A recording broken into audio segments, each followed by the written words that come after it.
Jenny Webber adores these tree ferns. Yeah, they're beautiful, aren't they? You do start getting amongst these ferns and falling in love with them. But the campaign manager at the Bob Brown Foundation worries for the tree ferns in this forestry coupe in northern Tasmania.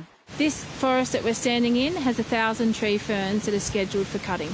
Tasmania's Forest Practices Authority allows approved companies to harvest Dicksonia antarctica, commonly known as soft tree ferns or man ferns, from areas that are scheduled for logging. More than 500,000 have been removed since 2002. Most are exported, with one of Australia's top botanists recently spotting them for sale in London. It was an embarrassment for me to see wild collected plants that were living in native forest suddenly uprooted and now for sale on the open market in London.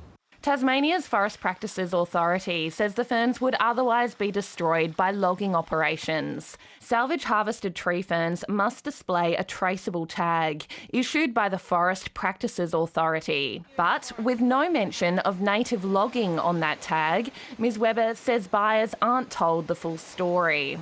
The story we hear is people in the UK are being told that if they buy a tree fern, it's helping to save forests. Probably has elements of greenwashing. The Federal Senate is running an inquiry into greenwashing, which is making false or misleading environmental claims. The inquiry has received at least one submission about Tasmania's tree fern industry, and the Bob Brown Foundation plans to lodge another.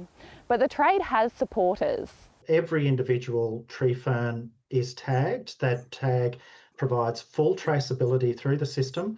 If consumers are interested then in tracing that back, they're absolutely able to do it. The Tasmanian Special Timbers Alliance told the greenwashing inquiry it's environmental groups that make misleading claims, which dissuades people from resource-based industries. Conservation biologist Sue Baker says there's about 160 million man ferns growing in Tasmania. She doesn't believe the industry could be accused of greenwashing. It's an acceptable use of something that would be otherwise killed in a timber harvesting operation that's going to go ahead regardless.